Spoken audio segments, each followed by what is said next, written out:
Hello dear students, I think all are well. आज मैं ये वीडियो लेके आया हूँ 10th क्लास के लिए, क्योंकि 10th क्लास में भी इकोनॉमिक्स के चैप्टर्स हैं। और आज मैंने सोचा कि सबसे पहले मैं 10th क्लास को थोड़ा सा, क्योंकि उनका एग्ज़ाम आने वाला है, तो उनके लिए थोड़ा सा ये वीडियो बना के हूँ। ठीक है, इस वीडियो में मैं डिस्कस करूँगा डेवलपमेंट चैप्टर के short stories. Means short stories का मीन्स है समरी ऑफ द चैप्टर्स। इस चैप्टर में क्या क्या ओवरव्यूज हैं, ओके, क्या क्या टॉपिक इंपॉर्टेंट है उस पर डिस्कस करूंगा। So please understand this one very carefully and give your best in your examination. Okay 10th class, तो 10th क्लास स्टूडेंट्स, इस चैप्टर की समरी मैं आपको बता रहा हूँ। सो इसको अच्छे से समझना। देखो, चैप्टर फर्स्ट है आपका डेवलपमेंट। मैं ऐसे ही आपको हर चैप्टर की समरीज विद इन 2 days में देने वाला हूँ। ओके, तो आप उसको लाइक, सब्सक्राइब एंड शेयर करते रहना और मेरे चैनल को हिट बना देना। Okay, thanks. नाउ सबसे पहले मैं आपको बता दूं कि डेवलपमेंट होता क्या है। What is the meaning of development? Development means होता है everywhere is develop. Everywhere is develop मतलब इन द कंट्री। कंट्री का हर कोई पार्ट जो है डेवलप हो। कैसे? In the sense of living standard. Living standard अगर लोगों का बढ़ेगा, उनके रहन सहन बढ़ेगा, तो डेफिनेटली क्या होंगे, वो डेवलप हो जाएंगे। सो development not only single criteria. Development के एक सिंगल क्राइटेरिया नहीं है कि हमने इनकम को क्राइटेरिया मान लिया, हमने इन्फेंट मॉर्टेलिटी रेट को क्राइटेरिया मान लिया, हमने लिटरेसी रेट को क्राइटेरिया माने, तो सिंगल क्राइटेरिया से हम डेवलपमेंट को कंप्लीट नहीं कर पाएंगे। सो development means change in living standard. अब लिविंग स्टैंडर्ड के लिए सारी चीजें इन्वॉल्व आती है। ठीक है, अगर लिविंग स्टैंडर्ड में चेंज हो रहा है तो डेफिनेटली क्या हो रहा है, डेवलपमेंट हो रहा है। ओके, नेक्स्ट आता है डिफरेंट पीपल डिफरेंट गोल। देखो, different types of citizens living in the country and their need is different. हर कोई पर्सन जिस जिस एरिया में रहता है उसकी डिफरेंट टाइप्स ऑफ नीड्स रहती है, और उसी नीड्स के लिए वो अपने गोल सेटअप करता है। जैसे कि स्टूडेंट स्टडी करता है, उसका गोल है स्टडी करना। ठीक है, एक लॉयर किसी केस को हैंडल करता है, उसका टारगेट है उस केस को सॉल्व करना। एक डॉक्टर किसी पर्सन को ट्रीट करता है, उसका गोल है ट्रीट करना। So same as different people have different types of goal. उन गोल को अचीव करने के लिए अगर हमारे पास टाइप्स ऑफ इंस्ट्रूमेंट अवेलेबल हैं, जैसे एक डॉक्टर ऑपरेशन कर रहा है, एक हॉस्पिटल ने ओपन कर दिया है, और उस हॉस्पिटल को ओपन करने के बाद हमारे पास उस हॉस्पिटल से रिलेटेड टूल्स हैं। So this is the goal of that person. So उसके बाद टूल्स होने चाहिए। अब होने होंगे कैसे? जब उस कंट्री की गवर्नमेंट उसे टूल्स प्रोवाइड कराएगी। Okay, so same as local people के डिफरेंट अदर गोल्स होते हैं। जैसे लाइक अगर हम एक विलेज की बात करें तो वहाँ क्या है, वहाँ एक लिविंग स्टैंडर्ड को इम्प्रूव करने के लिए हमें जॉब्स प्रोवाइड कराना। ठीक है, या फिर अगर हम कहें तो स्मॉल लेवल ऑफ डैम्स और ट्रांसपोर्टेशन के लिए। डैम मीन्स डैम का मोटिव यह है कि फार्मिंग के लिए उन्हें सुटेबल कंडीशन मिल जाए इरिगेशन के लिए। Okay, and same as types of road का कंस्ट्रक्शन करना। So there goal is different according to the area. Okay, next इसमें आता है इनकम एंड अदर गोल्स। हर किसी पर्सन के केवल अर्निंग करना गोल्स नहीं होता, the person have other goals also. ठीक है, लाइक एज अगर हम इनकम के बेसिस पे गोल्स बनाएं, तो इनकम के लिए जो फर्स्ट गोल होता है वो होता है अपॉर्चुनिटी ऑफ द जॉब्स। क्या उस कंट्री की गवर्नमेंट उसे जॉब की अपॉर्चुनिटी दे पा रही है या नहीं दे पा रही है। Okay, second one is opportunity to learn, not only job. अब उस जॉब से वो लर्न भी करता है, चाहे वो किसी भी जॉब को कर रहा है। देखो, एक ट्रेडिशनल एजुकेशन हर कोई लेता है, देन उसे ट्रेनिंग प्रोवाइड की जाती है। What is the motive of training? The motive of training to learn much more from the area of the working area से लर्न करना। Like as we are going to market, हम अगर market में जाते हैं तो हम एक मार्केटिंग करना सीखते हैं। So every place is learning. So same as अगर हम जॉब करते हैं तो उस जॉब प्लेसेस से भी हम लर्न करते हैं। Okay, next one is working atmosphere. क्या उस एटमोसफियर वो एटमोसफियर हमारे लिए सूटेबल है या सूटेबल नहीं है। Right, so this is another goal of the development. And अगर हम बात करें मनी की, तो money is important for the development of the country, क्योंकि मनी के बिना कुछ भी पॉसिबल नहीं है भाई. Okay. Next one is facilities and non material things. देखो फैसिलिटीज प्रोवाइड कराना केवल गवर्नमेंट का ही काम होता है एज अ नॉर्मल थिंग्स. अगर नॉर्मली सोचें तो फर्स्ट जो कॉमन वे होता है आपको फैसिलिटीज प्रोवाइड कराने का, वो गवर्नमेंट की रिस्पॉन्सिबिलिटी है. Then private person also at this time, जैसे लाइक एज मेडिकल इंस्टीट्यूशन की बात करें, so not only government, private institution also provide many number of things, many number of facilities for the people. Okay, sorry, to the people. Means बहुत सारे types of facilities present time में कौन कौन दे रहा है, आपके प्राइवेट हॉस्पिटल भी दे रहे हैं. Means first opportunity, first facilities provided by the government, right. And next one is working atmosphere. Working atmosphere का मीन्स होता है क्या उस प्लेस पे हम वर्क करने के लिए रेडी है या नहीं है. ओके, मीन्स वो एटमॉस्फेयर हमें सूट कर रहा है, मीन्स हम वहाँ पे एज अ सेटिस्फेक्शन के लिए वर्क कर रहे हैं या नहीं कर रहे हैं. ओके. नेक्स्ट इसमें आता है नेशनल डेवलपमेंट. अब हम नेशनल डेवलपमेंट किसे कहते हैं. देखो different goals and motives of the national development is likely as a different. अगर हम कंट्रीज के अकॉर्डिंग देखें तो हर किसी कंट्री का जो नेशनल डेवलपमेंट है वो डिफरेंट काइंड से का है. जैसे मैंने आपको एक दिन बताया था शायद, या फिर मैं आपको फिर से बता रहा हूँ क्योंकि इसमें कुछ न्यू स्टूडेंट भी हमारे कनेक्टेड होंगे. सो मीन्स इसका मोटिव केवल ये नहीं है कि उस कंट्री के base sorry according to same country, हमने केवल उस कंट्री के बेसिस पे वर्क करना है according to need of the country. उस कंट्री की नीड क्या है. जैसे पॉवर्टी हमने बात की थी.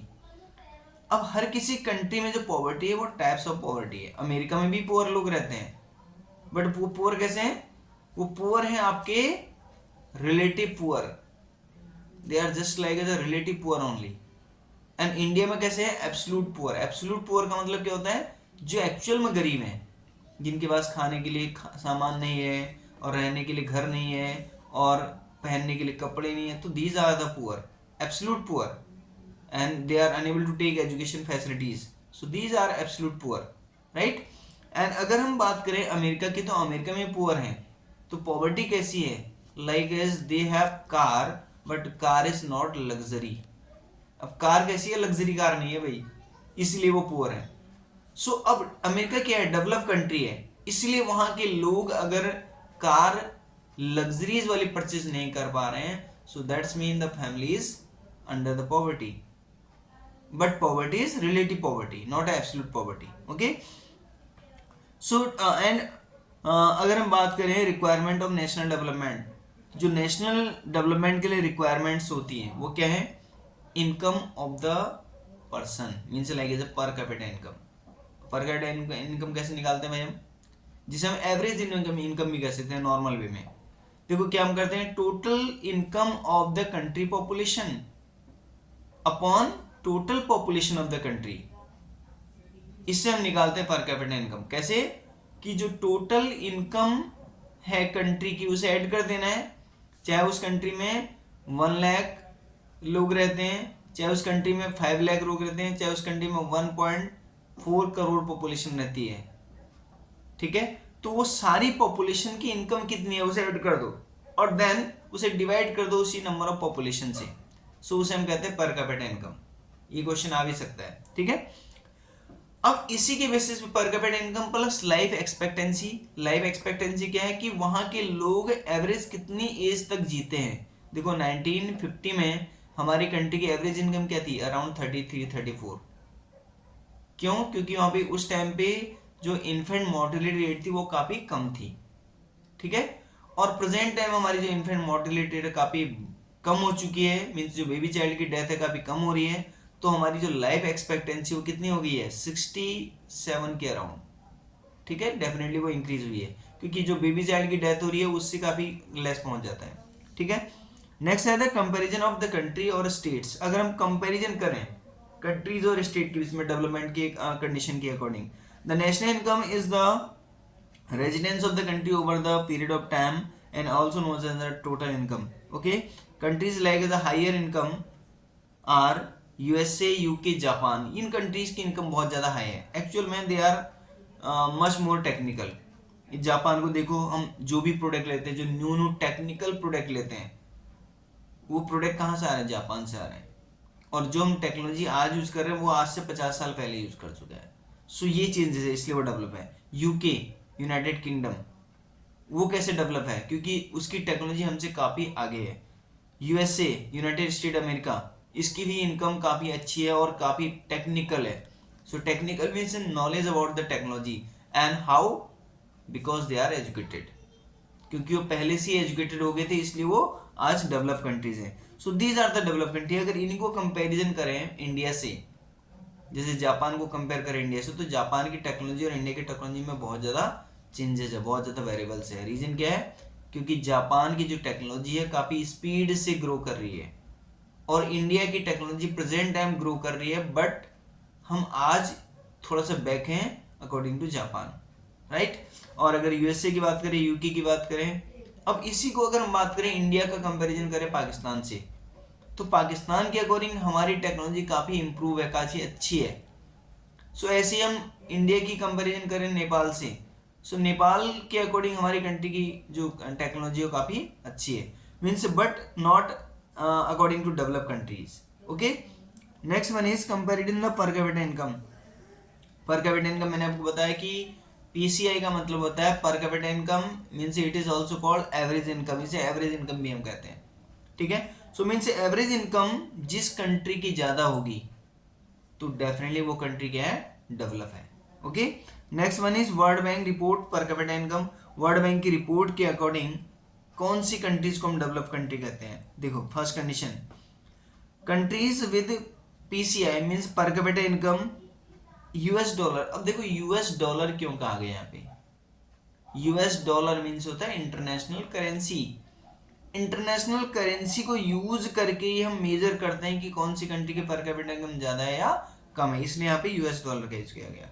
अगर किसी कंट्री की पर एनम इनकम 12,056 डॉलर अगर पर एनम है पर पर्सन, तो वो कंट्री कैसी है? रिच कंट्री वो कहलाएगी, वो डेवलप कंट्री कहलाएगी, ठीक है। और अगर किसी कंट्री की इनकम यूएस डॉलर के अकॉर्डिंग 955 और लेस है, मीन्स 955 रुपये से, $955 से $955 से लेस है, और या $955 है, सो that's mean the countries low income countries, ठीक है। अब लो इनकम कंट्रीज का मीन्स है कि वो इससे भी कम अर्निंग कर रहे हैं। ओके, अब मिडिल कौन सी है? अगर कोई country 1820 dollar per annum earn करती है तो उसे हम कहते हैं लो मिडिल कंट्री। अब इसी लो मिडिल कंट्री में कौन आती है? इंडिया आती है, ठीक है। क्लियर हुआ? मीन्स इंडिया किस में आती है? लो मिडिल कंट्री में। ओके, अब हम देखते हैं कि जो इनकम एंड क्राइटेरियाज हैं उसको कंपैरिजन करते हैं स्टेट के अकॉर्डिंग। देखो, अगर हम इंडियन स्टेट की बात करें तो हम 3 स्टेट को लेते हैं, आप समझ जाओगे अच्छे से। इसमें हरियाणा हम लेते हैं जो काफ़ी डेवलप है अकॉर्डिंग टू फार्मिंग, क्योंकि एक्चुअल में वहाँ पे जो सॉइल है, ये जो सॉइल की फर्टिलिटी है, जो फार्मर्स हैं, ये जो फार्मिंग की कंडीशन है, जो क्लाइमेट है काफ़ी सूटेबल है, तो उस केस में वहाँ पे अच्छी फार्मिंग होती है। और दूसरा हम लेते हैं केरला, जहाँ पे एजुकेटेड पॉपुलेशन रहती है, ठीक है। थर्ड हम लेते हैं बिहार, जहाँ पे एजुकेटेड पॉपुलेशन भी नहीं है और फार्मिंग की कंडीशन काफ़ी कम है, but also poverty is much more, poverty भी बहुत ज़्यादा है। देखो, 3 कंट्रीज की कंडीशन हम देखते हैं। अगर इन्फेंट मोर्टेलिटी रेट की बात करें तो केरला में सबसे कम है। क्यों है कम भाई? केरला में कम होने का रीजन ये नहीं है कि वहाँ पे इनकम बहुत सारी है। केरला में कम होने का रीजन है लिटरेसी रेट। केरला का लिटरेसी रेट सबसे ज़्यादा है 94.5%, राइट। 94% का मीन्स है अराउंड 100, तो 100 जिस स्टेट का लिटरेसी रेट होगा, so that's mean their female is also educated and female are able to take care their babies, वो अपने बेबी चाइल्ड की केयर कर सकते हैं। और जहाँ इन्फेंट मोर्टेलिटी रेट कम होगा तो डेफिनेटली वो कंट्री क्या होगी, डेवलप होगी। Okay, next one is second condition क्या है, हरियाणा। हरियाणा की जो लाइफ एक्सपेक्टेंसी है, सॉरी इन्फेंट मोर्टेलिटी रेट है वो 33 है, मीन्स 33 चाइल्ड की डेथ होती है वहाँ पे अंडर 1000 बच्चों में से 33 चाइल्ड की डेथ होती है। उसका रीजन क्या है, लिटरेसी रेट इज 82%। अब 82 मीन्स क्या है, जो 18% पॉपुलेशन अनएजुकेटेड है उसी 18 में से 33 की डेथ हो रही है, 33 बेबी चाइल्ड की डेथ हो रही है, क्योंकि they are uneducated, they are unable to take care their baby child and then they are under the problem. Okay, next one is Bihar. अब बिहार की लिटरेसी रेट कितनी है, 62%। अब 62% का मीन्स है 38 बेबी चाइल्ड की डेथ, देखो अराउंड आ गया, वहां 62 का मीन्स है अराउंड 38% पर्सन आर अनएजुकेटेड, और जहां 38% पॉपुलेशन अनएजुकेटेड है तो 38% ही 38 बेबी चाइल्ड की डेथ हो रही है पर 1000 चाइल्ड पे।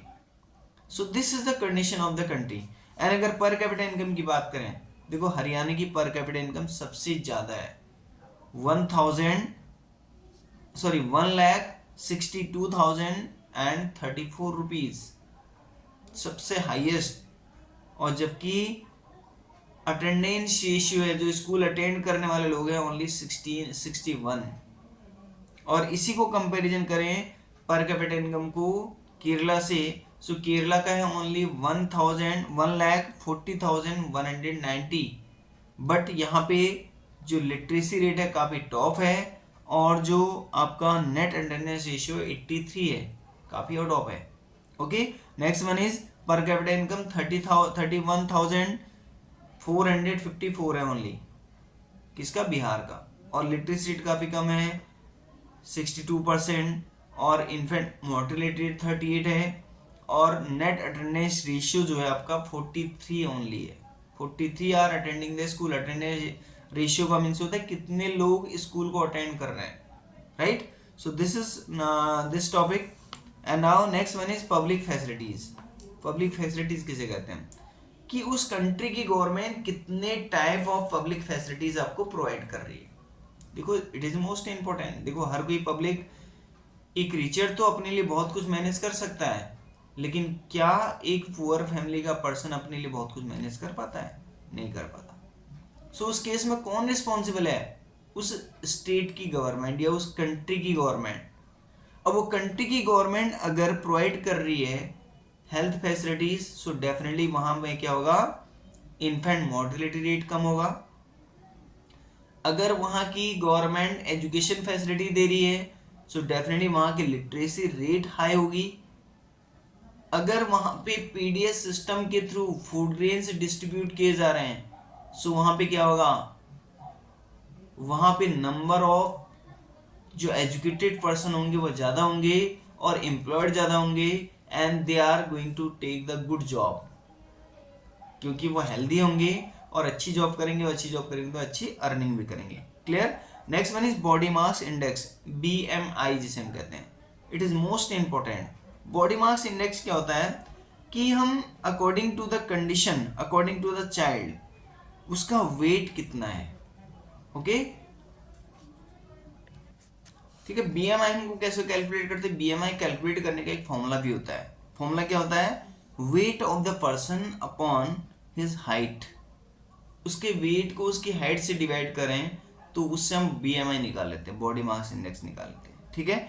अब ये किस पे डिपेंड करता है, वहाँ की कंट्री के द्वारा या वहाँ के स्टेट के द्वारा उसे किस टाइप्स के न्यूट्रिएंट्स प्रोवाइड किए जा रहे हैं, मीन्स किस टाइप का क्वालिटी ग्रेन्स प्रोवाइड किया जा रहा है, वहाँ के लोग कितने हेल्दी हैं। Okay, next one is development report of human development report. Human development report क्या होती है, human development report publish by UNDP, united nation development program. ये इसको रिप्रेजेंट करता है किसे, united nation development program represent करता है according to living standard of the country. First condition क्या, एक तो उस कंट्री के लोगों का लिविंग स्टैंडर्ड कैसा है, first condition. Second, health status. Health status means life expectancy, वहाँ के लोग एवरेज कितनी एज तक जी रहे हैं। देखो जिस कंट्री के लोगों की एवरेज एज या लाइफ एक्सपेक्टेंसी 70 प्लस है, 60 प्लस के अराउंड है, 70 60 70 के अराउंड है, सो डेफिनेटली वो कंट्री बहुत अच्छी कंट्री मानी जाती है। और जहाँ इससे कम जाएगी तो that's mean the country is under the poverty और अंडर द डेवलपिंग और under the very low earning country. Reason क्या है, क्योंकि देखो एक एज जो अर्निंग की होती है वो अराउंड 60 तक मानी जाती है। एक कॉमन सा एग्जांपल ले लो, 60 में हम रिटायरमेंट कर देते हैं, हमारी गवर्नमेंट 65 या 60 के अराउंड रिटायर कर देती है डिफरेंट डिपार्टमेंट के अकॉर्डिंग, मोस्टली 60 और कुछ में 65 भी है, ठीक है। अब इसका रीजन क्या है, मीन 60 तक वो पर्सन अच्छे से बहुत हाई अर्निंग कर सकता है, और जब हाई अर्निंग करेगा तो हाई लिविंग स्टैंडर्ड को जनरेट करेगा for their family. Clear. Next one is educational level, means literacy rate of the country person, वहाँ के लोगों का लिटरेसी रेट कैसा है। Okay. Next topic is sustainable development. Sustainable development का मीन्स क्या होता है, for present and for future generation, means जो प्रेजेंट और फ्यूचर जनरेशन के लिए जो हम कंडीशन क्रिएट करते हैं, अपने रिसोर्सेज को प्रॉपर यूटिलाइज करके उन्हें फ्यूचर जनरेशन के लिए भी सेव करते हैं और प्रेजेंट में भी यूज करते हैं, उसे हम कहते हैं सस्टेनेबल डेवलपमेंट। ओके। और जो रिन्यूएबल रिसोर्सेज होते हैं, रिन्यूएबल रिसोर्सेज का मतलब है जैसे लाइक एस कोई ऐसा प्रोडक्ट है उसे हम दोबारा यूज कर लें, और नॉन रिन्यूएबल रिसोर्सेज का मतलब है जिन्हें एक बार हमने यूज कर दिया फिर वो खत्म है, जैसे like S petrol and diesel, हमने पेट्रोल को यूज किया तो कुछ नहीं, धुआं निकल गया, गाड़ी चल दी, बस काम खत्म। लेकिन इसके अलावा जितने भी चीज़ें होती हैं, मोस्टली चीज़ें जैसे हम हाउस में यूज करते हैं, तो कहीं ना कहीं उसका जैसे प्लास्टिक रिन्यूएबल रिसोर्स है, उस प्लास्टिक को हम रिप्रोडक्शन करके फिर से एक नए प्रोडक्ट को बना सकते हैं, हालांकि उसकी क्वालिटी थोड़ा लेस हो जाएगी बट प्रोडक्ट इज प्रोडक्ट, ठीक है। सो ये इस टॉपिक चैप्टर की मोस्ट इंपॉर्टेंट टॉपिक थे, मैंने आपको अच्छे से समझा दिया है और I think you all are understand. इसमें से क्वेश्चन को रेडी कर लेना, जैसे like as types of question बन के आएंगे, सो थोड़ा सा भी केयरफुली आप आराम से अंडरस्टैंड करके इसे आंसर देना, एंड बहुत मेजर डिफिकल्टीज इसमें नहीं आने वाली इस चैप्टर में। ओके। बहुत सिंपल चैप्टर है, अच्छे से समझ के क्वेश्चन को अंडरस्टैंड करना। क्वेश्चन थोड़ा मॉडिफाइड आते हैं सीबीएसई एग्जाम में या आईसीएसई एग्जाम, जो भी बच्चे एग्जाम अलग अलग डिपार्टमेंट के एग्जाम देते हैं, so but the question paper is normally according to the syllabus. Okay, so give your best, take care and good bye.